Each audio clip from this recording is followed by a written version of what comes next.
don't think you've spoken to you since that Anzac Day clash, but you must be relatively proud of the effort the guys gave for most of that game. Yeah, happy with the effort, but at the end of the day, though, effort, like I think I said in the post-match, effort doesn't get you the 4 points. We're in the business of trying to win footy games, so we're pretty disappointed that we didn't win. We thought we played well for long patches, and we got closer to anyone has to Glenorchy thus far this year. So we thought we challenged them. We thought we had a good plan in place. Whilst the effort is great, we don't want to be getting pats on the back for trying hard. We've got to start to win some games, and we want to get pats on the back for winning games and being competitive as well. Where do you think you'd be after 5 rounds? Yeah, when you look at the drills, probably thought about where we could be or where it would be. Like obviously, Lauderdale's probably was a 50-50 game for us. Glenorchy as well. North Lonnie up there, pretty tough. So every week's a tough week. So it's probably realistic for what we've played. We've played quarters, we've played patches, we haven't played full 120 minutes, whilst, we talk about Anzac Day, 120 minutes of effort, which was great, but, we want to polish up those things, especially with offensively as well, which probably let us down a little bit against Glenorchy, some of our ball movement coming inside 50, but the positive is I think our method stacks up. So, we pushed Glenorchy, we pushed Lauderdale, we were more than competitive up at UTAS as well. So, it's just finding those extra moments, finding those extra little patches, which is a new group coming together, finding that consistency, and then hopefully, you do all those right things, then you do reward yourself with those wins. There were times when maybe that small forward line got exposed a bit by the stronger defence of Glenorchy. Is finding that bigger key forward still a massive priority for you guys? Probably not so much. I think it wasn't stronger bodies or anything like that. It was our ball use coming inside forward 50. I think when we've identified that, we butchered the ball a little bit. Like we didn't do those forwards of ours any favours with our delivery. Yes, everyone would love a 6'3", 6'4" full forward, but they don't grow on trees. If you know one, if you've got any phone numbers or anything, feel free to flick them through. If you've got to get on footyrecruits.com for us and flick some numbers through, I'm more than happy to make some calls. I don't know any, by the way, sorry mate. But are you still confident about that small forward line moving forward? Obviously you face a big challenge in a Launceston outfit that's red hot at the moment. How do you think they'll perform against them? Yeah, absolutely. And just on that forward, we've got Cooper Sorty out at the moment, who's pretty close to coming back. He had a similar probably issue with his shins that Ryan Edmondson has had at Clarence. So, we expect he potentially does come back next week or definitely the week after. So that'll help us out. But Lonnie's, they're travelling well. Like the good thing about playing midweek last week was we got a chance to come and have a look at them. So they do some really good things around stoppage, the way they set up. I think Sam said in his post-game, he was happy about how well structured they were, and they are. They do different things depending on where the stoppage is, how many forwards they have in front of the footy, what they do with their wingers. So, they're a tough nut to crack, and obviously having Thorpe down there, we bring up that tall forward again that we don't have. That maybe Thorpe might want to play a half for us or something on Saturday. I don't know if I can say that even. But, they're a tough nut to crack, but, we've picked up some things from watching them that defensively that we've really worked on this week to not so much stem their ball movement, but things in place that we can think defensively can help us against the way they want to move the footy. So it'll just be a matter of taking what we've worked on out on the track and having a full-on crack at it. Do you expect Sonny Whiting to come back in? Don't know. You probably have to ask Sam. Footyrecruits.com. I think that's it. Is it .au? I'm not too sure, but just jump on Google Coops and just shoot the details through to me, or one of the other coaches or MD or Barrett, they can jump on the phone and do some work. I'm using that. That was brilliant. No, it's all good, mate. Happy to help, give you some material. Changes as next. I'm still going, mate. So, it's not all about you or me, mate. So, great question, Brez. It's your favourite one that you ask every week. Look, we're really lucky that Ben Donnelly and Ollie Burrows-Cheng have gone up to the Mariners, which is fantastic for them.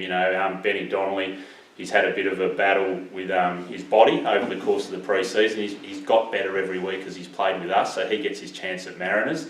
Connor Bryant broke a scaphoid in the Anzac Day game, or has an issue with his scaphoid, so we'll lose him for about 6 weeks. We'll have a couple of debutants, which is exciting. We actually haven't had one yet this year, so they play their first game for not just for the club, but their first game of senior footy. Obviously, I don't want to give you those names yet because we haven't had a chat to those boys. So, but it would be exciting for a couple to get their first opportunity to play senior footy. All right, mate, it's a big rivalry, this one, and you touched on it the other day, what you know about it, but you spoke about it much during the week in the build-up? No, I haven't, but it's one, I think when we played North Lonnie earlier in the year, I just sensed it amongst the playing group, and obviously that's a more recent rivalry, but I can just sense that same little edge, that the guys are really looking forward to this game, and they're feeling fresh too after a bit of a break over the weekend, and so I'm just really interested to see what this game is like. I've been involved in a few rivalries in different comp, and this one seems like it's got some real history about it. And unlike some historic rivalries, it just feels like it's still there. And I know amongst the supporters, it's enormous. They keep telling me it doesn't matter who you beat as long as you beat Clarence 3 times. So that expectation around the club as well. It seems like it'd be a big crowd, and there's a lot of people really looking forward to the game. You went from one extreme to the other with your breaks, I guess, 3 games in 10 days and then a big chunk off. So how have you handled that, I guess, with loads and things like that, and the boys feeling fresh after that time off? Yeah, they are. We gave them time off after last Thursday. We gave them 5 days away from the club just to freshen up the bodies, and it was good. They came back, and a couple of the older boys just saying they felt as good as they had since the start of pre-season. So that's good news, and this game will go up a step, I think, and Clarence will look to bounce back from last week. I think against North Lonnie they were really impressive in quite significant stretches. Probably against Lonnie they still had some impressive patches, but they weren't able to sustain that for as long as they would have liked. So I think they'll have a real edge about them this week too. Joy Bierman is one of the more exciting young talents you've had the privilege of working with?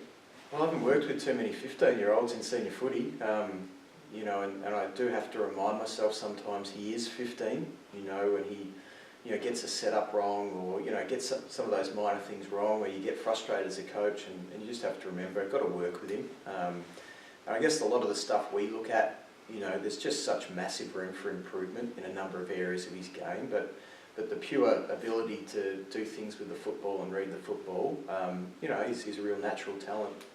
I enjoy watching him play, and he's a pretty coachable kid. He's got some high ambitions, as most kids that age with a bit of talent do, but I think he understands how hard it is. When he went back and played Development League, he took that under his belt and went back and did the right things. So I've enjoyed working with him. I just hope that he continues to just try and get better each week at the little things around the game, because that's what's going to make the difference for him, and will make us a better team as well. What do you expect out of Clarence this week? Obviously, a lot of injuries at the moment. They'll be done to strength. Yeah, they are, but they've got some really good top-end talent. We respect them. They've got a good midfield, even though they do have some players missing.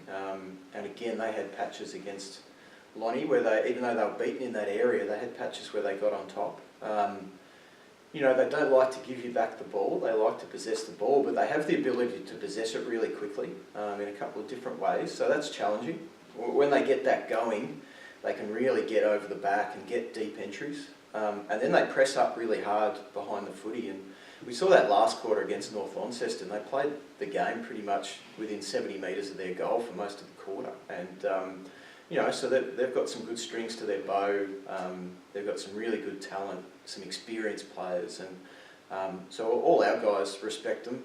They know that when Clarence and Glenorchy play, it's on, and they're a team we expect to get better and better. And if we don't apply the pressure to take them out of their game, which is something Launceston did really well last week, then they can control the game and make life very difficult.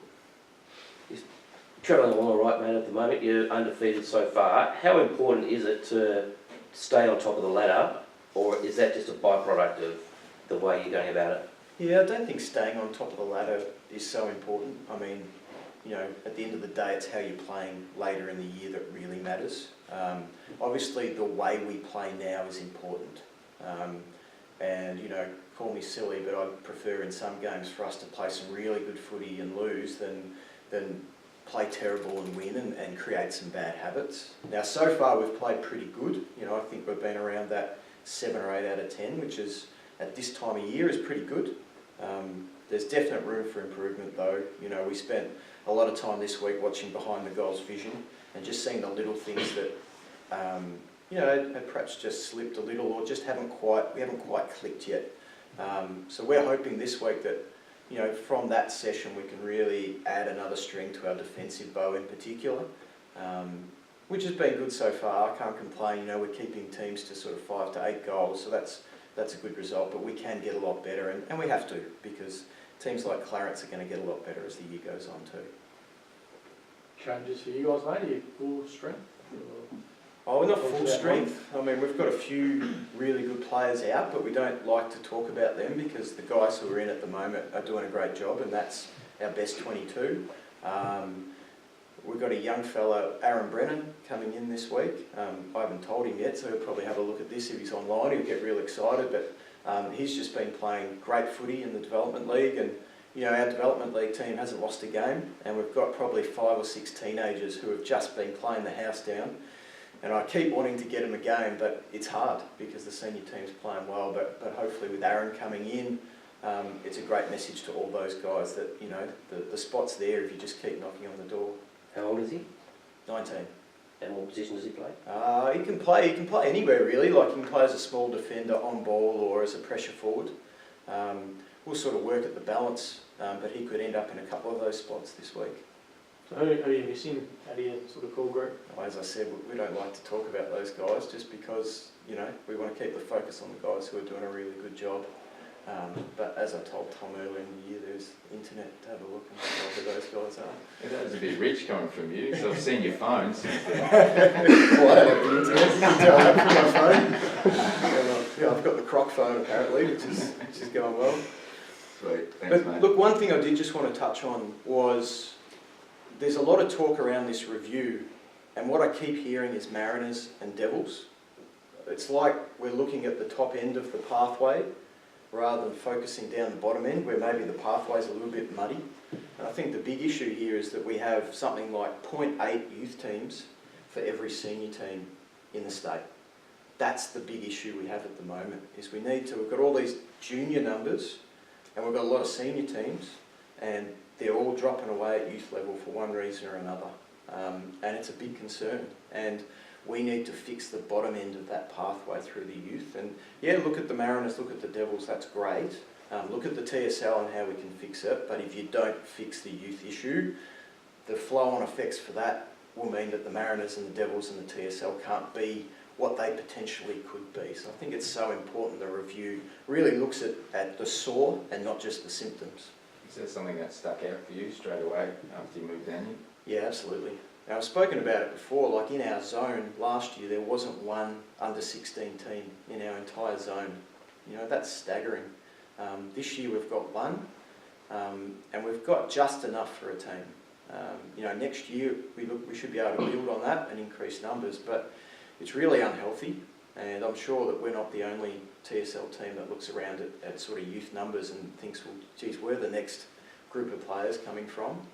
And what really talented players are we missing out on here who are just dropping out of footy? You know, maybe they don't get identified straight away at the under 12, you know, North v South or Blue v Gold, and come under 14s, they don't see where footy's taking them, and other things grab their interest. That's concerning, you know, and that's going to impact the TSL, the Mariners. You know, if we get the Devils back, that'll impact the Devils as well. So we've got to fix it. I don't claim to have a magic formula to fix it. We have some ideas we presented to AFL TAS, but out of that review, if there's not a fix for youth footy and creating pathways for those kids, then I think that it's just a band-aid. Jez, how's the injury list looking, mate? How many you got on it? And tell us some of the bigger players that are out this week. Yeah, so it's obviously looking a little bit daunting at the moment. It's probably some of our top end too, which is not great at TSL level, because I think you just rely on those guys to show leadership and things like that. Even if you take their playing ability out of that, you know, I think that's a real concern for us. But we get them back. later on in the year. And I think the good thing is that we're getting games into some young guys. We had 7 guys under 10 games last week, so I don't reckon we've had that for a long period of time. And we'll probably have a couple to make their debut this week. Are you happy with the effort and endeavour, the words you've been using this season, that you've been getting out of those fresh faces, and how vital are they going to be considering the big names you've got out currently? Yeah, you're probably right. That's probably 2 words that I reckon a lot of coaches use. So we thought that we probably lacked a bit of that last week, and probably, maybe not effort and endeavour, a bit of a spark. I just didn't think that it was really there. I thought the week before they were outstanding. Still only go down by 5 goals though, and probably not play great footy, both from an effort and endeavour point of view, but also probably structurally, and our ball movement fell down a little bit as well. So I think that to go down by only 5 goals was